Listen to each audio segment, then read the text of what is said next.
प्रणम्य परमात्मानं सिद्धं त्रैलोक्यवन्दितं स्वाभाविक चिदानन्द स्वरूपं निर्मलाव्ययम् शुद्धजीवादिद्रव्याणां देशकं च जिनेश्वरम् द्रव्यसंग्रहसूत्राणां वृत्तिं वक्षे समासतः जीवमजीवमदव्वं जिणवरवसहेण जीर्णनेत्रिष्ठं देविन्दविन्दवन्दं वन्दे तं सर्वदा शिरसा कहे जीव अजीव जिनवर वृषभनि लोक में वे वंद्य सुरपति वृंद से वंदन करूं कर जोड़ में उक्कल कम्मादीनम कत्तावहार दो दुनिच्छय दो छेदन कम्माणादा शुद्धनया शुद्ध भावाणम्।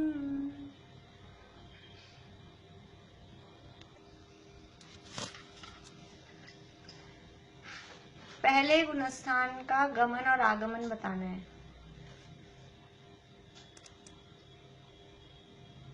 पहले गुणस्थान से गमन कहाँ कहाँ होता है और आगमन पहले गुणस्थान में कहाँ से होता है।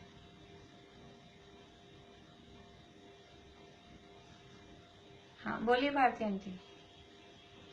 मेरे को पक्का नहीं है बट पहले से चौथा में जाता है, पांचवा में और सातवां में।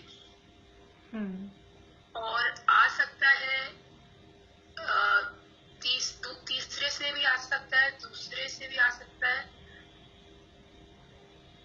मैं श्योर नहीं थी, पक्का नहीं है। चलिए हाँ मीनू दी बता रहे।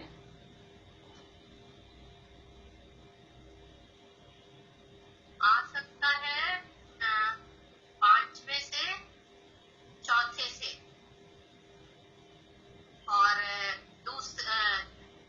पांचवे, चौथे, तीसरे, दूसरे सबसे आ सकता है।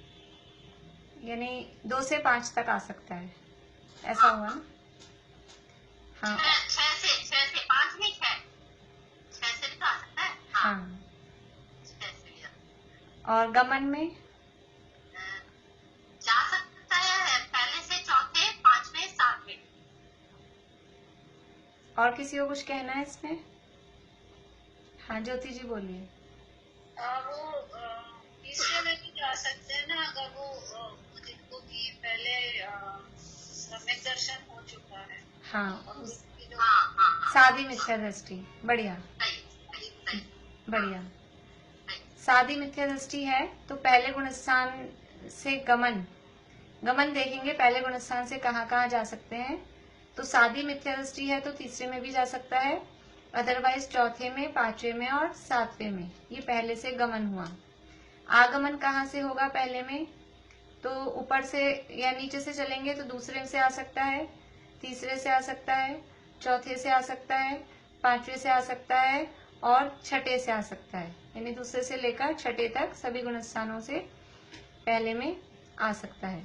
सातवें से पहले में क्यों नहीं आ सकता है? सातवें से पहले में आ सकता है कि नहीं? छठे में जाएगा। हाँ सातवें से पहले छठे में आएगा, उसके बाद ही पहले में आएगा। ठीक है। तो दीदी वैसे तो ऊपर के भी ऐसे बोल देना जो उपशम श्रेणी वाले हैं, तो वो भी गिर के फिर आते ही हैं, एक तरह से आ भी सकते हैं। यहाँ आगमन डायरेक्ट वाली बात है। ऐसे तो सभी आ सकेंगे। 11वें से मतलब नीचे उतरेंगे तो पहले में तो सब आ ही सकेंगे। डायरेक्ट की बात है। फिर तो गमन आगमन बनेगा ही कैसे? बीच में स्टॉप बोल रहे हैं ऐसे ऊपर। सातवें में कहाँ बोल रही हूँ? सातवें में प्रश्न ये किया है क्यों नहीं आ रहा? ये प्रश्न किया है। सातवें से आ सकता है ये नहीं बोल रही, हाँ, सातवें से पहले में नहीं आ रहा है यही है, तो उसमें प्रश्न किया था क्यों नहीं आ रहा। ये सातवें से भी पहले में आ जाए, सातवें से पहले में नहीं आता है, सातवें से आगमन नहीं है पहले में। हाँ, जब वही 6 में आके, हाँ, जब आगमन कहेंगे तो सातवें से पहले में आगमन नहीं कहेंगे। वो तो मैंने एक वैसे क्रॉस क्वेश्चन किया था। हाँ, चलिए, अपनी बात चल रही है यहाँ 22 नंबर की गाथा अपने को चलानी, 21 अब पूरी हो गई है। काल द्रव्य का स्वरूप यहाँ चल रहा है। अनिश्चय काल के रहने के क्षेत्र का तथा द्रव्य की संख्या का प्रतिपादन करते हैं। गाथा बुलवाती हूँ। 21 का आपने बोला था, आप पूछेंगी वो 71-72 पेज का आपने होमवर्क दिया था ना। हाँ हाँ हाँ। काल द्रव्य की सिद्धि कीजिए, ये मैंने आपको कहा था कि जो समय रूप का पर्याय है वही काल है, इसके अलावा अन्य कोई कालानुरूप द्रव्य नहीं है। बस समय है वही निश्चय से काल है, और अन्य इसके अलावा कालानुरूप काल नहीं है, ऐसा कोई अन्य मती कहते हैं।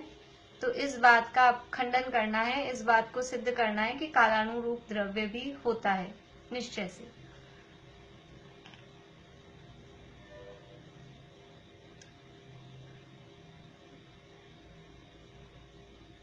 सब अभी पेज पलट रहे हैं, कल पूछती हूँ मैं, ठीक है। हाँ निशा आंटी बोलिए। अन्य मत वाले कहते हैं जिसमें समय ही है, लेकिन समय तो अमूर्तिक है। निमिष, घड़ी, दिवस ये सब मूर्तिक है। तो यदि हम ऐसा कहेंगे तो फिर काल को भी मूर्तिक होना होगा। हाँ नहीं, अभी पहला वाला प्रश्न है कि अकेला बस समय है, समय जो है बस वही काल द्रव्य है। इस समय के अलावा जो आप कह रहे हो कोई कालानुरूप काल द्रव्य है, ऐसा कोई काल द्रव्य नहीं है। तो कालानुरूप भी काल द्रव्य है, ऐसे काल द्रव्य की सिद्धि करनी है। प्रीति बोलो। क्योंकि जो समय है वो पर्याय है, तो पर्याय है तो वो किसी द्रव्य की पर्याय होगी, क्योंकि पर्याय बिना द्रव्य की हो नहीं सकती। कोई चावल बन रहा है, मतलब भात बन गया तो चावल तो होंगे, उसका रॉ मटेरियल कुछ होगा। तो इसीलिए मतलब काल अणु भी द्रव्य रूप में है निश्चित रूप से। हाँ, क्योंकि समय है, समय वो पर्याय रूप है, समय उत्पन्नधंसी है, उत्पन्नधंसी यानी पर्याय है। तो समय पर्याय रूप है, तो इस समय का समय पर्याय का कोई द्रव्य, वो भी कालानुरूप द्रव्य ही होना चाहिए। इसके अलावा वो समय पर्याय अन्य किसी द्रव्य की नहीं होती है। फिर अब दूसरा प्रश्न कि समय तो उत्पन्न होता है परमाणुओं के इधर से उधर जाने से, तो समय का उत्पन्न करने वाला कालाणु नहीं है। समय को उत्पन्न करने वाला तो वो परमाणु है जो एक प्रदेश से दूसरे प्रदेश गया, अथवा निमेष उत्पन्न हुआ तो वो आंखों से हुआ, अथवा घड़ी उत्पन्न हुई तो वो जल के कटोरे से हुई, अथवा दिन उत्पन्न हुआ तो वो सूर्य के गमन से हुआ। तो इन सब से उत्पन्न हुआ है, कालाणु से कोई ये घड़ी निमेष समय ये उत्पन्न नहीं हुए हैं। ये दूसरा प्रश्न अब सामने वाले ने किया, उसका खंडन कैसे करेंगे।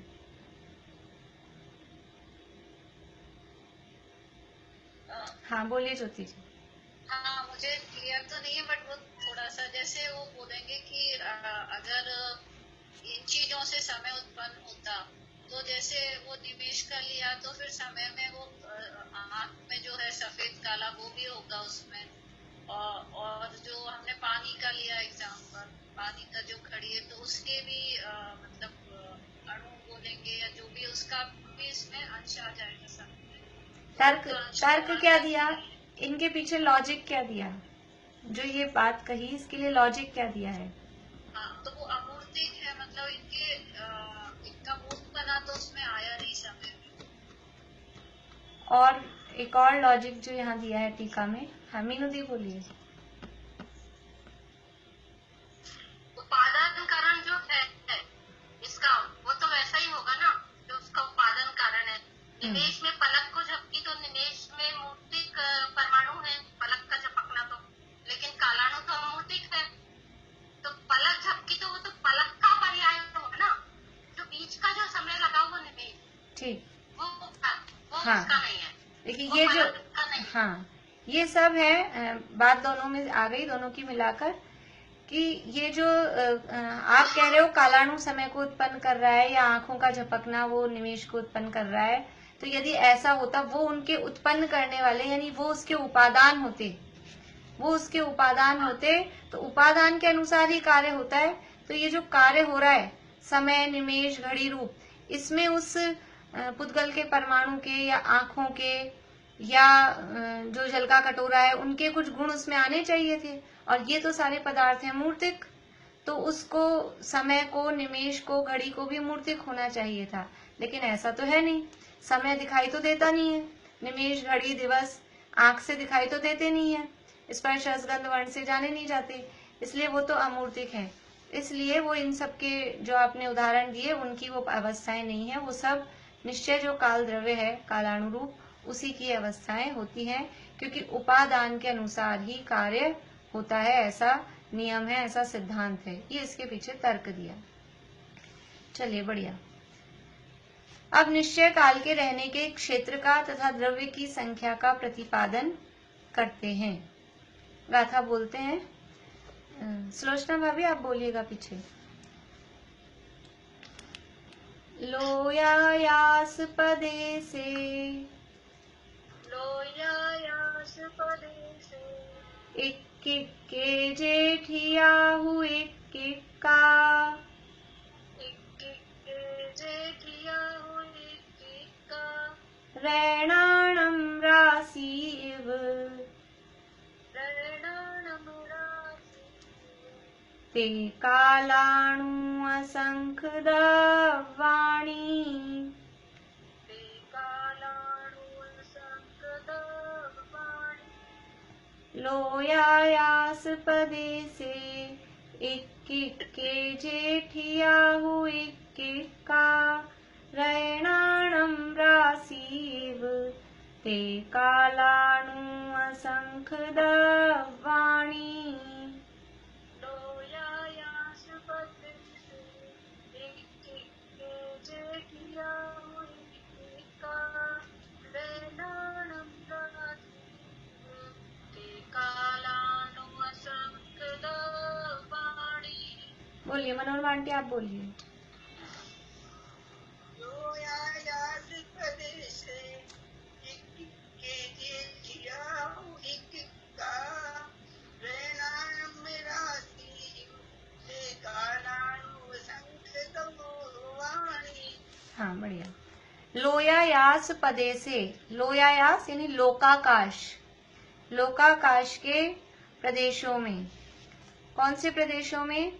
एक एक लोकाकाश के एक एक प्रदेश में, जे यानी जो, ठिया यानी स्थित, ठिया ठिया स्थान, ठिकाना बोलते हैं, ठिया ठिकाना ऐसा, तो ठिया यानी स्थित है, हु यानी निश्चय से, वास्तव में, इक्का यानी एक एक, लोकाकाश के एक एक प्रदेश पर जो एक एक स्थित हैं।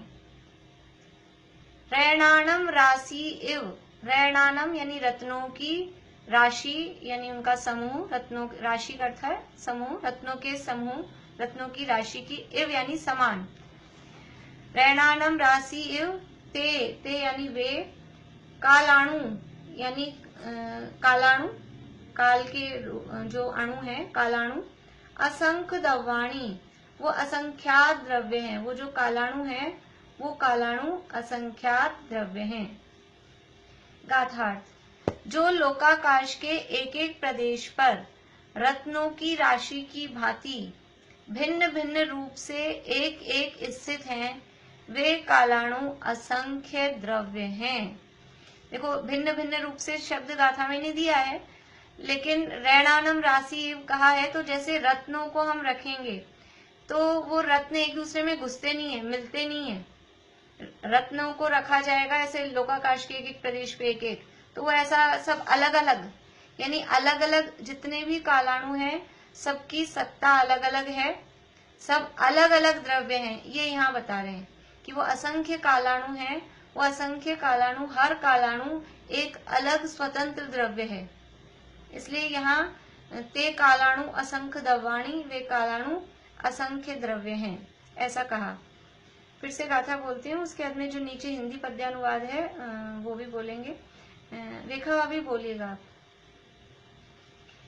लोयायास पदे से एक एक के जेठियाहु एक एक का, रैणाणं राशिव ते कालाणु असंख्य द्रव्याणि।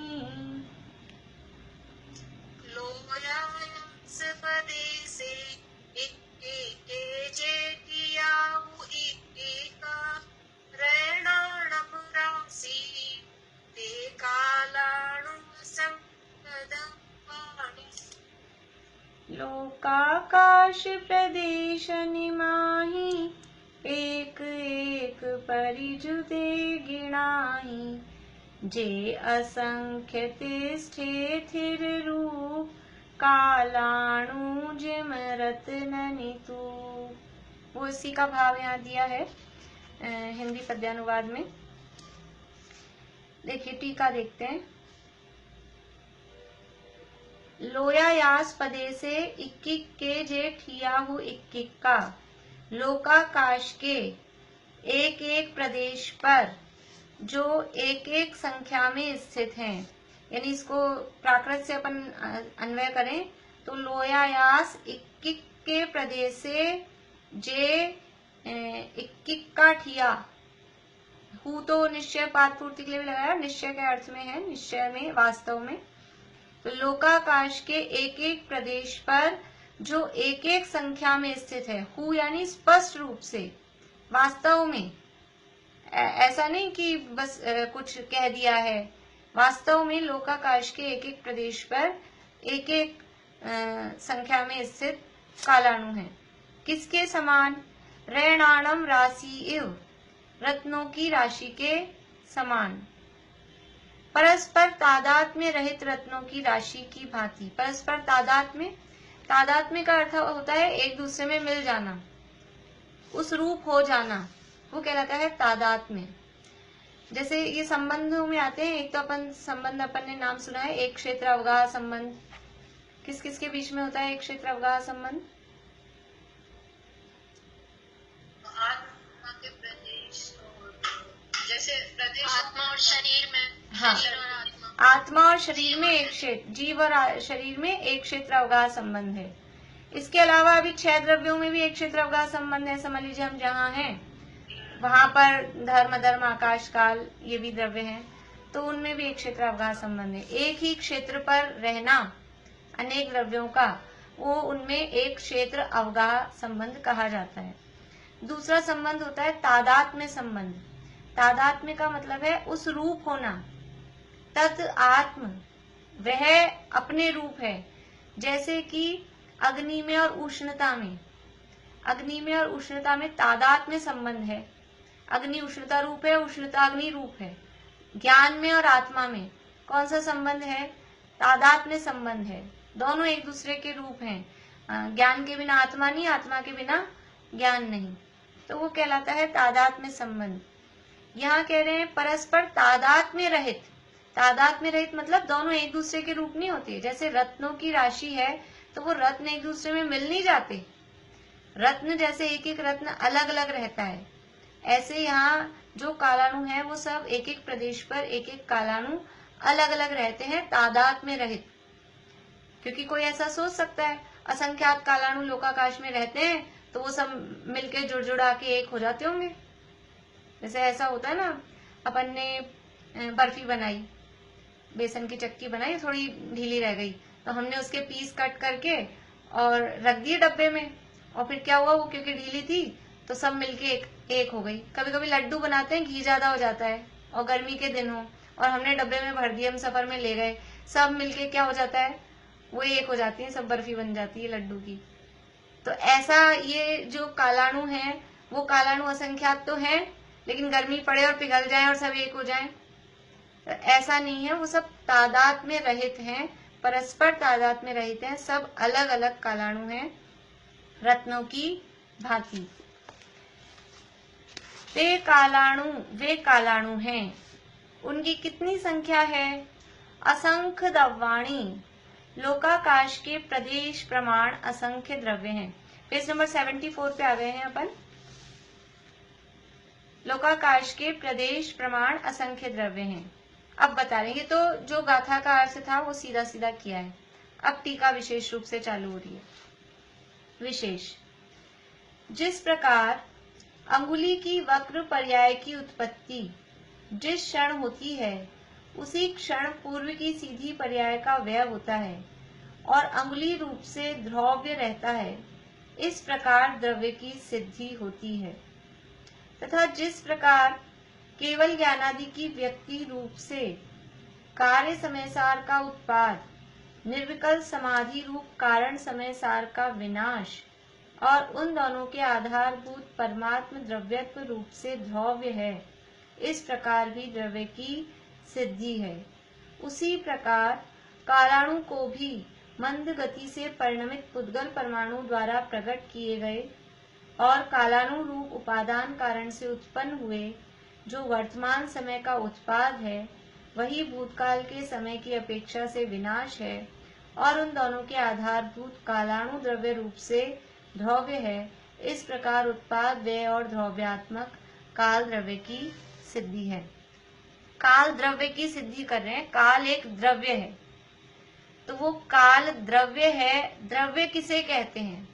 काल को द्रव्य हमको सिद्ध करना है, तो पहले ये देखना पड़ेगा ना द्रव्य किसे कहते हैं। तो द्रव्य का जो लक्षण है वो काल में यदि अप्लाई होता है तो काल भी द्रव्य सिद्ध हो जाता है। तो द्रव्य का लक्षण क्या है? सत द्रव्य लक्षणम। तत्वार्थ सूत्र में पढ़ा है, सूत्र 5वें अध्याय में। सत द्रव्य लक्षणम, द्रव्य का लक्षण सत है। ये सत क्या चीज है? उत्पाद व्यय द्रव्य युक्तम सत। मतलब क्या हुआ कि उत्पाद व्यय द्रव्य युक्तम सत और सत द्रव्य लक्षणम। तो इसको हम मिला के कहें तो उत्पाद व्यय द्रव्य युक्तम द्रव्य, उत्पाद व्यय द्रव्य से जो सहित है वही द्रव्य है। तो द्रव्य का लक्षण हुआ उत्पाद व्यय और द्रव्य। तो यहाँ काल में उत्पाद व्यय और द्रव्य है या नहीं है? यदि काल में उत्पाद व्यय और द्रव्य है तो वो काल भी एक द्रव्य सिद्ध होता है, उसको यहाँ बता रहे हैं। अभी उत्पाद क्या होता है, व्यय क्या होता है, द्रव्य क्या होता है, उसके लिए दो उदाहरण दे रहे हैं। एक तो लौकिक उदाहरण दे रहे हैं और दूसरा जीव पे लगाते हैं। जिस प्रकार अंगुली की वक्र पर्याय की उत्पत्ति, वक्र मतलब ये टेढ़ी हुई, ये उंगली है, ये उंगली है, ये अभी सीधी है, ये टेढ़ी हुई। तो ये वक्र पर्याय की उत्पत्ति जिस क्षण होती है, जिस क्षण ये सीधी थी और जिस क्षण ये टेढ़ी हुई, तो ये जिस क्षण टेढ़ी हुई उसी समय ये सीधी पने का व्यय हो गया। टेढ़ा होते ही सीधा पना नष्ट हुआ। तो अंगुली की वक्र पर्याय की उत्पत्ति जिस क्षण होती है उसी क्षण पूर्व की सीधी पर्याय का व्यय होता है और अंगुली रूप से द्रव्य रहता है। इस प्रकार द्रव्य की सिद्धि होती है। ये अंगुली की सीधी पर्याय का व्यय हुआ है और टेढ़ी पर्याय का उत्पाद हुआ है, लेकिन अंगुली में क्या हुआ? अंगुली तो अंगुली रही, अंगुली को एक द्रव्य माना, ये अंगुली एक द्रव्य है। इसकी ये सीधी पर्याय नष्ट हुई, टेढ़ी पर्याय उत्पन्न हुई, लेकिन अंगुली तो रही। ऐसे द्रव्य की सिद्धि होती है जिस द्रव्य में उत्पाद होता है, व्यय होता है, लेकिन फिर भी वो बना रहता है, वो खत्म नहीं होता। पर्याय का नाश हो गया, पर्याय उत्पन्न हो गई, पर्याय उत्पन्न ध्वंसी है। पीछे भी हमने देखा था समो उत्पन्न ध्वंसी और फिर समय को पर्याय सिद्ध किया था। पर्याय है वो उत्पन्न होती है और नष्ट होती है, लेकिन द्रव्य उत्पन्न नष्ट नहीं होता। द्रव्य वो पर्याय उत्पन्न नष्ट हो रही है लेकिन द्रव्य बना रहता है। तो ये उंगली एक द्रव्य हमने माना, तो उंगली की अवस्था बदल रही है, सीधी और टेढ़ी, लेकिन उंगली फिर भी बनी रहती है। इस प्रकार द्रव्य की सिद्धि होती है। तथा जिस प्रकार, अब जीव में बता रहे हैं, केवल ज्ञानादि की व्यक्ति रूप से कार्य समय सार का उत्पाद, निर्विकल्प समाधि रूप कारण समय सार का विनाश और उन दोनों के आधारभूत परमात्म द्रव्यत्व रूप से द्रव्य है। जीव है, तो जीव में पहले कोई जीव था, वो मुनि बना, और मुनि बन के वो समझ लीजिए आत्मा का ध्यान कर रहा है, श्रेणी चढ़ रहे हैं, और निर्विकल्प आत्मा के ध्यान में श्रेणी की अवस्था है। तो वो जो श्रेणी की अवस्था है, उस श्रेणी की अवस्था और उसके बाद में जस्ट क्या होगा, शपक श्रेणी किसी जीव ने चढ़ी, 8वां 9वां 10वां और 12वां गुणस्थान, ये श्रेणी के गुणस्थानों का काल पूरा हुआ, उसके बाद में क्या होगा, क्या होगा, अरहंत दशा प्रकट हो जाएगी, 13वां गुणस्थान प्रकट होगा ना, शपक श्रेणी कोई जीव चढ़ रहा है। तो यहाँ कह रहे हैं निर्विकल्प समाधि रूप कारण समय सार का विनाश।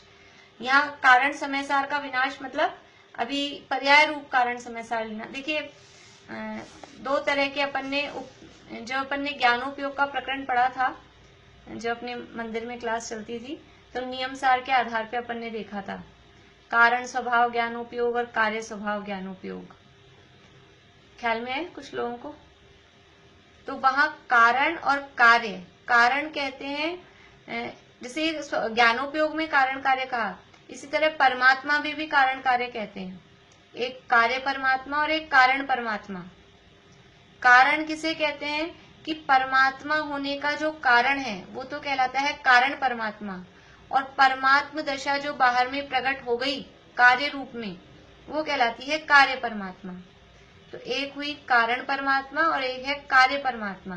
कार्य परमात्मा है वो व्यक्त दशा रूप है, समझ लीजिए कार्य परमात्मा है वो साक्षात शुद्ध निश्चय का विषय है, या व्यवहार में जाएं तो अनुपचरित सद्भूत व्यवहार का विषय है। यानी अरहंत सिद्ध दशा जो है, शुद्ध दशा जो है, वो कार्य परमात्मा है, जो परमात्म दशा की व्यक्ति पर्याय में प्रकट हो गई। कार्य जो प्रकट हो गया, कार्य क्या करना था हमको, परमात्म दशा प्रकट करनी थी, और वो परमात्म दशा प्रकट हो गई, तो वो कहलाता है कार्य परमात्मा। अरहंत भगवान, सिद्ध भगवान, वो है कार्य परमात्मा। पर ये कार्य परमात्मा बने कैसे, उसका कारण क्या है, उसका कारण कौन है? उसका कारण वो भगवान नहीं है, मंदिर में विराजमान भगवान। उसका कारण है अपना शुद्धात्मा। जो भी जीव अरहंत दशा सिद्ध दशा प्रकट करते हैं, वो किसकी आराधना से प्रकट करते हैं? बाहर वाले भगवान की या अंदर वाले भगवान की? दादा की एक अभी नई आई है, उसकी वीडियो, वो यूट्यूब पे वीडियो है, ये 2 तरह के भगवान। सुनो भव्य जन, भगवान 2 तरह होते हैं इस जग में, 2 तरह के होते हैं इस जग में। एक रहते जिन मंदिर में और दूसरे रहते इस तन मंदिर में। ऐसे स्टार्टिंग है उसकी, यूट्यूब पे है दादा के ऑडियोज, अच्छे हैं, सारे नए आए हैं। सहजता तो बहुत अच्छा है, मतलब दिन भर चलाते रहना चाहिए उसको, दिन भर फिर वो अपने चलता रहे। सहजता जीवन का आधार, सहजता ही। मैं भेज दूंगी ग्रुप में, ऑडियो है मेरे पास में, वो यूट्यूब पे तो हर बार यूट्यूब चला के सुनना पड़ता है, तो ऑडियो है उसके, बहुत अच्छे हैं। समाधि का भी है, काफी अच्छे हैं। तो वो 2 तरह के भगवान में ऐसे बताया। तो ये जो जिन मंदिर में भगवान है वो तो है कार्य परमात्मा, और जो ये तन मंदिर में भगवान है ये है कारण परमात्मा। ये कार्य परमात्मा होने का जो कारण है, वो कौन कारण है कि अपना शुद्धात्मा, अपने शुद्धात्मा के लक्ष्य से ही बाहर पर्याय में कार्य रूप में परमात्मा बना जा सकता है। तो ऐसे 2 तरह के परमात्मा हुए, एक कार्य परमात्मा और एक कारण परमात्मा। अब कारण परमात्मा भी यहाँ, यद्यपि वहां तो शुद्धात्मा ही है एक अकेला, फिर भी यहाँ थोड़ा उसमें और लिया। जैसे उपादान कारण में 2 भेद लेते हैं हम, एक तो त्रिकाली उपादान होता है, और एक होता है क्षणिक उपादान। उपादान कारण है, ये जो अपना कारण परमात्मा है ये उपादान कारण है। यद्यपि बात ऐसी है कि अपन ने ज्यादा वो प्रकरण चलाया नहीं है निमित्त उपादान का, लेकिन फिर भी आप जिनको समझ में नहीं आए वो पूछ लें। उपादान कारण, निमित्त और उपादान 2 शब्द तो हमने सुने। उपादान कारण के 2 भेद करते हैं फिर से। उपादान मतलब जो उस वस्तु, उस कार्य के होने का मूल कारण है, जो पदार्थ कार्य रूप परिणमित हो रहा है, वो कहलाता है उपादान कारण। लेकिन उपादान कारण भी 2 तरह का होता है, एक त्रिकाली उपादान और एक क्षणिक उपादान। त्रिकाली उपादान मतलब समझ लीजिए कि जैसे आत्मा है, परमात्मा होने का उपादान कारण, भगवान बनने का उपादान कारण कौन है? कि अपना शुद्धात्मा। यह है त्रिकाली उपादान। लेकिन ये त्रिकाली उपादान तो हर समय है, अभी भी है, अभी भी है या नहीं है? फिर भगवान क्यों नहीं बन रहे? भगवान बन जाओ सभी। ये उपादान तो है ना, उपादान तो अभी भी है, फिर भी अभी हम भगवान नहीं बन रहे। तो वो भगवान बनने के लिए कौन सा उपादान काम करेगा? वो करेगा क्षणिक उपादान। क्षणिक उपादान मतलब उस समय, जिस समय भगवान बनने की योग्यता आएगी। जैसे कल अपन ने कल परसों पढ़ा था काल लब्धि, तो जिस तत्समय की योग्यता, उसके लिए शब्द देते हैं तत्समय की योग्यता, कि जिस समय वो कार्य होना होगा। और उसके क्षणिक उपादान के भी दो भेद हैं, एक तत्समय की योग्यता और एक अनंतर पूर्व क्षणवर्ती पर्याय। देखिए वो ज्यादा विषय पीछे पीछे जाएगा, मैं थोड़ा सा कोशिश करती हूँ इसी में समझाने की। यानी तत्समय की योग्यता, त्रिकाली उपादान तो हमेशा है, अभी भी है, हर समय है, नरक में भी है, तिरंच में भी है, केंद्रीय में भी, निगोद में भी है। त्रिकाली उपादान तो हर समय है। फिर वो उपादान के अनुसार कार्य होता है, तो वहां क्यों नहीं होता है? वहां सम्यक दर्शन क्यों नहीं प्रकट होता है, या वहां मोक्ष क्यों नहीं चला जाता है जी? तो उसके लिए चाहिए क्षणिक उपादान भी।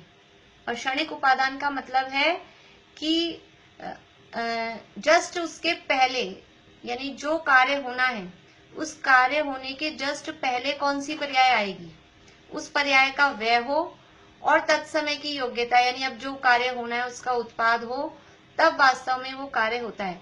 जैसे कि 13वां गुणस्थान प्रकट होना है, अरहंत बनना है, तो अरहंत दशा का कारण या कारण परमात्मा कहें, या समझ लीजिए त्रिकाली उपादान कहें, तो वो तो शुद्धात्मा है। अरहंत दशा का त्रिकाली उपादान तो शुद्धात्मा है। लेकिन अरहंत दशा सबको तो नहीं प्रकट हो रही, किसको प्रकट होगी? तो अरहंत दशा किसको प्रकट होगी? उसके लिए पहले मुनि बनना पड़ेगा। तो बहुत सारे जीव मुनि बने हुए हैं, उनको अरहंत दशा प्रकट हो जाएगी? नहीं, उसके लिए श्रेणी चढ़ना पड़ेगा।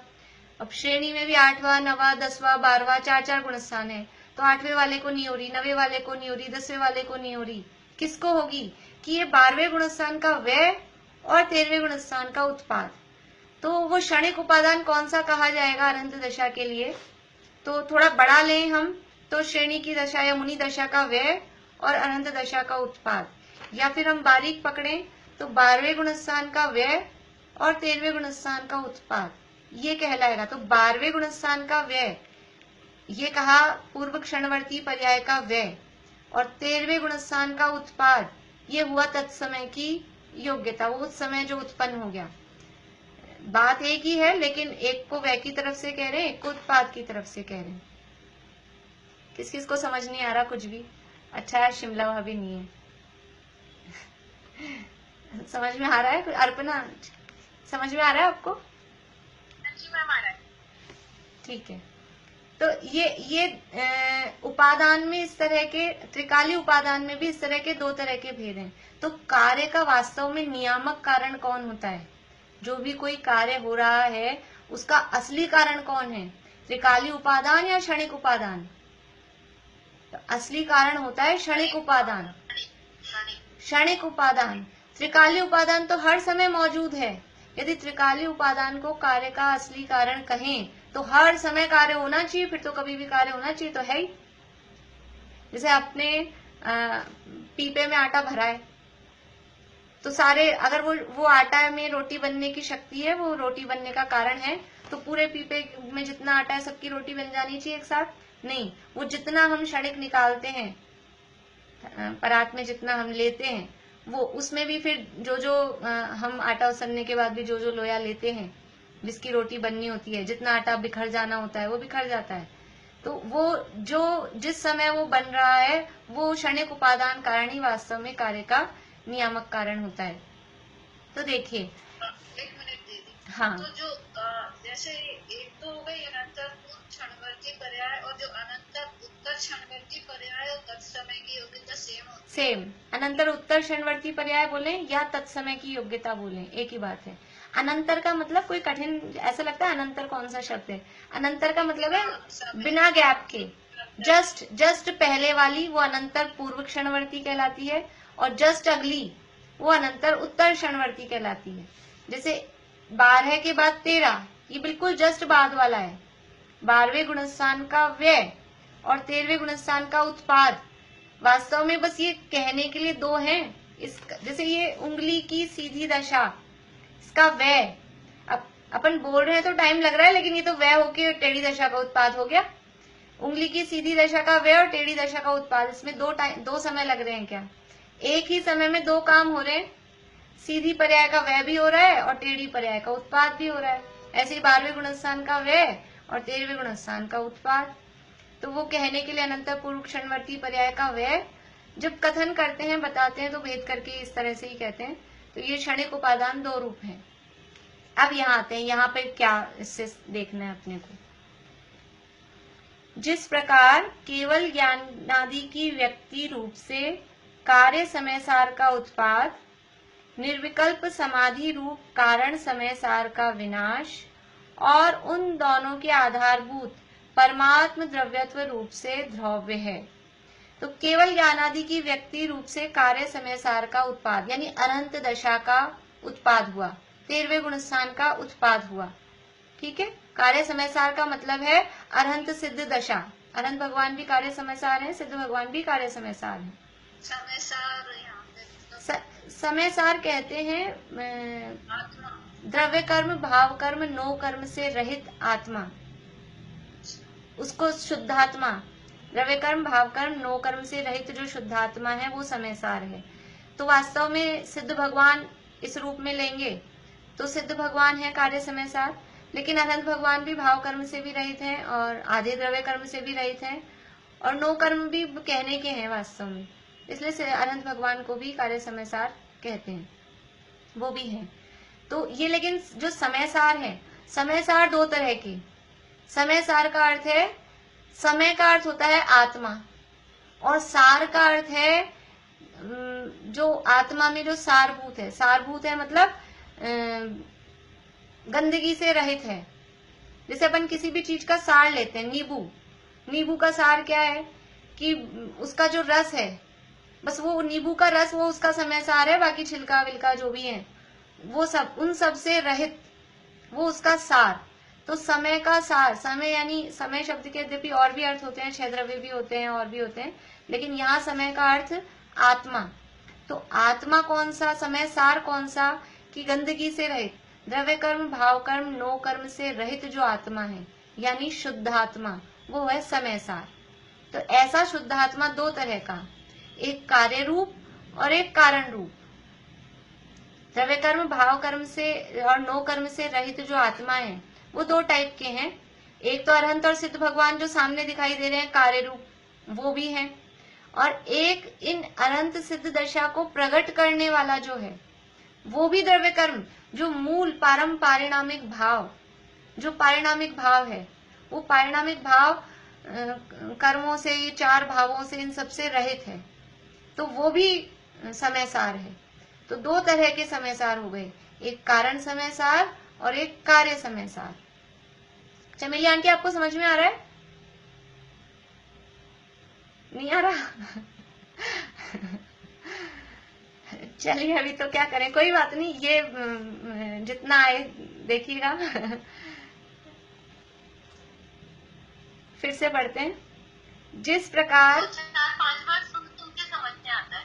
हाँ सुन के ना 2-4-5 हाँ, आपको टाइम हो तो आज की रिकॉर्डिंग, जिनको भी समझ में नहीं आया हो तो आज की रिकॉर्डिंग 1-2 बार सुनना, जिनको नहीं समझ में आया हो, जैसे भी टाइम हो। बाकी जो समझ लीजिए सीनियर लोग हैं उनको तो समझ में आ रहा होगा, मजा भी आ रहा होगा जिनको। मतलब बहुत अच्छे से आप समझा रहे हैं। मैं भी आज फर्स्ट टाइम ही समझ रही हूँ, पर मुझे ऐसे लग रहा है कि बहुत अच्छा कुछ समझ आ रहा है। चलिए फिर से पढ़ते हैं। जिस प्रकार केवल ज्ञानादि की व्यक्ति रूप से कार्य समय सार का उत्पाद, कार्य समय सार का उत्पाद हुआ, केवल ज्ञानादि की व्यक्ति हुई यानी अरहंत दशा हुई, सिद्ध दशा हुई, तो कार्य समय सार का उत्पाद हुआ। निर्विकल्प समाधि रूप कारण समय सार का विनाश। देखो वास्तव में तो कारण समय सार कहते हैं अपने जो पारिणामिक भाव स्वरूप शुद्धात्मा है, वो कारण समय सार है, लेकिन यहाँ किसको कह रहे हैं? निर्विकल्प समाधि रूप कारण समय सार। तो ये कौन सा कारण समय सार है? निर्विकल्प समाधि। ये ले रहे हैं वो क्षणिक उपादान वाले कारण को। निर्विकल्प समाधि मतलब श्रेणी के गुणस्थानों में जो निर्विकल्प समाधि की बात है उसका विनाश होगा। ये केवल ज्ञानादि की व्यक्ति रूप कार्य समय सार का उत्पाद कब होगा कि जब ये जो निर्विकल्प समाधि है श्रेणी की दशा में उसका व्यय होगा, तो ये कार्य समय सार का उत्पाद है। यानी जो अभी अपन ने, मैंने इसीलिए वही वाली बात आपको बताई, उदाहरण में भी वही लिया है कि 8वां 9वां 10वां 12वां ये गुणस्थान हुए और ये 12वें गुणस्थान का व्यय और ये 13वें गुणस्थान का उत्पाद। तो निर्विकल्प समाधि रूप कारण समय सार का विनाश। यद्यपि ये जो कारण समय सार है त्रिकाली उपादान रूप जो कारण समय सार है उसका तो विनाश होता नहीं है। त्रिकाली उपादान रूप जो कारण समय सार है शुद्धात्मा अपना, उसका विनाश होता है क्या? उसका तो विनाश नहीं होता क्योंकि वो पर्याय रूप नहीं है, वो द्रव्य रूप है। को प्रकट भी तो करना होता। हाँ जी आंटी आवाज कट गई आपकी। वो त्रिकाली समय सार जो है कारण समय सार उसी को तो प्रकट भी करना, कार्य रूप वही परिणत होगा। हाँ, तो यहाँ वो त्रिकाली द्रव्य तो सदा है, तो फिर ये कौन से उपादान का विनाश कह रहे हैं? उपादान का यानी कारण समय सार का विनाश। तो कारण समय सार का विनाश मतलब वो क्षणिक उपादान रूप जो कारण समय सार है, अनंतर पूर्व क्षणवर्ती पर्याय रूप जो कारण समय सार है। और अनंतर पूर्व क्षणवर्ती पर्याय कौन सी होगी कि निर्विकल्प समाधि रूप जो श्रेणी के गुणस्थान वाली दशा है, वहां निर्विकल्प समाधि है। श्रेणी से पहले तो सविकल्प दशा रहती है और श्रेणी के जब गुणस्थान है वहां निर्विकल्प ध्यान है, शुक्ल ध्यान की अवस्था है। 8वें गुणस्थान से शुक्ल ध्यान प्रारंभ हो जाता है। तो आत्मलीनता रूप जो दशा है उस दशा का व्यय, निर्विकल्प समाधि रूप कारण समय सार का विनाश, उन दोनों के आधारभूत परमात्म द्रव्यत्व रूप से द्रव्य है। अब ये कौन सा है उन दोनों के आधारभूत परमात्म द्रव्य? ये है वो त्रिकाली उपादान। ये त्रिकाली उपादान रूप से वो द्रव्य है। ये समझ लीजिए परम। हाँ बोलिए वंदना भाभी। त्रिकाली उपादान है, उसको स्वभाव भी कह सकते हैं ना, हमारा जो स्वभाव है। हाँ, त्रिकाली स्वभाव वही। और दीदी समाधि का मतलब क्या है? जो समाधि वर्ड है, समाधि का मतलब है ध्यान की दशा। अच्छा। ध्यान की दशा वो ऐसे बोलते हैं ना, समाधि में स्थित है। समाधि का अर्थ यहाँ मरने वाला समाधि नहीं, इसीलिए मैं पूछ मरने वाली समाधि नहीं। देखो अन्य मतों में भी ये शब्द चलता है कि वो समाधि में बैठे हैं, ऐसा करके ध्यान में बैठे हैं। समाधि का अर्थ है समता। वैसे समाधि का अर्थ ये होता है समधि, समता भाव, समता रूप, साम्य भाव रूप जो बुद्धि यानी ज्ञान की जो दशा है वो समता में स्थित है, उसका नाम समाधि है। हमने वो समाधि को मरने से संबंधित जोड़ दिया, वो नहीं। निर्विकल्प समाधि मतलब निर्विकल्प ध्यान की दशा, वो निर्विकल्प। क्षणवर्ती पर्याय है, वो भी एक समय की होती है, तो उसका तो व्यय होना ही है ना। हाँ, तो वो व्यय जो आप बोल रहे हो कि त्रिकाली तो व्यय होगी नहीं, वो तो सदाकाल रहने वाली है। और जो एक समय की पर्याय है क्षणिक वाली है, वो भी एक समय की होती है, उसका भी तो व्यय होना ही है वैसे भी। हाँ उसका व्यय होना ही है, लेकिन वो जो व्यय वो उपादान के भेद है। देखो अपने दो चीजें चल रही है यहाँ। एक तो समय सार, कार्य समय सार और कारण समय सार, एक तो ये मैटर अलग है। और एक जो उपादान के भेद बताए त्रिकाली उपादान और क्षणिक उपादान, ऐसे। तो ये दो चीजें हैं, दोनों अलग अलग, लेकिन दोनों को हमने कंबाइन किया है। यहाँ बात चल रही है समय सार रूप, कार्य समय सार, कारण समय सार, पर यहाँ कारण समय सार शब्द दिया है क्षणिक उपादान को, इसलिए हमको दोनों को मिक्स करना पड़ा। देखिए फिर से देखिए जो यहाँ कहा केवल ज्ञानादि की व्यक्ति रूप से कार्य समय सार का उत्पाद, ये तो सरल है मेरे ख्याल से, ये तो समस्या किसी को नहीं है। कार्य समय सार समझ में आ गया। कार्य समय सार का मतलब है जो शुद्ध पर्याय है, भगवान रूप जो दशा है, केवल ज्ञानादि जो रूप दशा है, अरहंत सिद्ध भगवान, वो कार्य समय सार कहलाते हैं। नयों की दृष्टि से कहेंगे तो साक्षात शुद्ध निश्चय नय का जो विषय है, इसी को नयों की दृष्टि से कह सकते हैं, इसी को उपादान निमित्त की दृष्टि से कह सकते हैं, इसी को ये कारण समय सार, कार्य समय सार की दृष्टि से कह सकते हैं। वो विषय सब वही है। 5 भावों की दृष्टि से कह सकते हैं, पारिणामिक भाव की दृष्टि से। तो ये कार्य समय सार का उत्पाद, निर्विकल्प समाधि रूप कारण समय सार का विनाश। तो अभी निर्विकल्प समाधि को अगर अपन नहीं देखें तो कारण समय सार का विनाश ऐसा शब्द लिख रहा है, तो प्रश्न उठेगा कि नहीं उठेगा कि कारण समय सार का नाश हो जाता है क्या? कार्य समय सार प्रकट हो गया तो कारण का नाश हो जाता है। वास्तव में अब उस कारण का कुछ काम नहीं रहा। जैसे भव्यत्व पना यानी मोक्ष चले गए, उसके बाद में भव्यत्व शक्ति का कुछ काम नहीं है, वो भव्यत्व भाव का अभाव हो जाता है। वो बात तो ठीक है, लेकिन फिर भी जो अपना द्रव्य है, यहाँ तो कारण समय सार का मतलब है मूल द्रव्य जो शुद्धात्मा, उसका नाश ही हो जाता है क्या? अगर ऐसा मानेंगे तो बौद्ध मत का प्रसंग आएगा। बौद्ध मत वाले ऐसा ही मानते, मोक्ष दशा में खत्म हो जाता है आदमी, मतलब मुक्त हो गया, अब खत्म, कर्म भी खत्म और जीव भी खत्म, सब खत्म। तो ऐसा नहीं, हाँ वो पर्याय ही है ना। क्षणिक उपादान, क्षणिक उपादान वो पर्याय रूप है, इसीलिए उपादान के 2 भेद किए, त्रिकालीय उपादान और क्षणिक उपादान। तो यहाँ कारण समय सार का विनाश कहा, तो कौन सा कारण समय सार लेना है कि वो पर्याय रूप, अनंतर पूर्व क्षणवर्ती जो पर्याय रूप कारण है उसका विनाश। और अनंतर पूर्व क्षणवर्ती पर्याय कौन सी है? वो है निर्विकल्प समाधि रूप। निर्विकल्प समाधि रूप मतलब निर्विकल्प ध्यान की दशा। निर्विकल्प ध्यान की दशा कब हो रही है? श्रेणी, शपक श्रेणी की, उपशम में भी निर्विकल्प ही है, लेकिन यहाँ तो क्योंकि उपशम श्रेणी में तो गिरने की बात है, इसलिए शपक श्रेणी की बात कर रहे हैं अपन। तो जो श्रेणी के गुणस्थान है वो निर्विकल्प समाधि रूप है, निर्विकल्प ध्यान की दशा है। तो ऐसे निर्विकल्प समाधि रूप कारण समय सार का विनाश और उन दोनों के आधारभूत परमात्म द्रव्यत्व रूप से द्रव्य है। अभी देखिए कि कोई मुनिराज हैं, कोई मुनिराज हैं और वो मुनिराज अभी बैठे हैं ध्यान में, निर्विकल्प समाधि में। तो उस ध्यान की दशा, मुनि दशा का व्यय और अरहंत दशा का उत्पाद, और फिर भी जो उनका जीवपना है वो जीवपने की ध्रुवता, ये बात यहाँ बताइए इतनी बस। अब वो जो शब्द थे कठिन, वो अपने को समझ लीजिए, जिनको उस शब्दों में आनंद आता है, शब्दों के भाव में, उनके लिए थे। नहीं, सीधी सी बात ये है कि मुनि दशा का व्यय, अरहंत दशा का उत्पाद, और फिर भी वो जो जीव है, शुद्धात्मा है, उस जीवपने का, जीव का ध्रुवता, जीव का नाश नहीं हो रहा, वो जीव की ध्रुवता रही।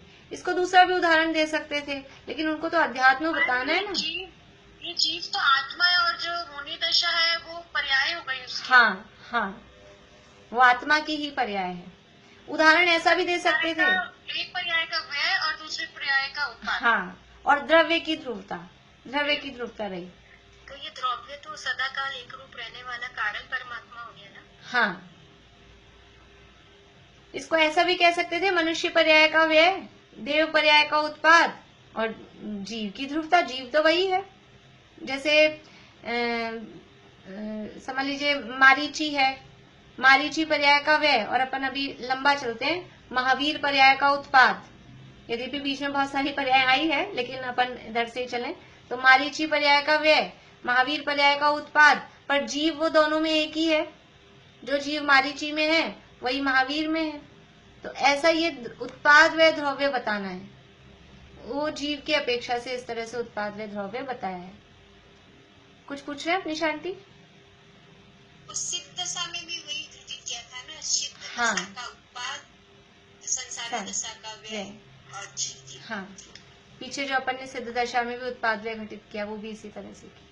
ये आपने कारण समय सार भी नोट्स में दिया था। हाँ, वो तो भावार्थ दिया था, वो नोट्स में है उस गाथा, वहाँ पर नियम सार के रेफरेंस से वो दिया था वहाँ पर। नहीं, अभी जो नए नोट्स दिए थे, हाँ, नए 14वीं गाथा वाले में भी है। फर्स्ट पेज पे 14वीं गाथा। हाँ, 14वीं गाथा वाले में भी। देखो, इसको पढ़ के बस पूरा कर लेते हैं, फिर और कल वापस से कर लेंगे। और आप लोग सोचना नहीं होगा, कल अपन वापस चर्चा करेंगे।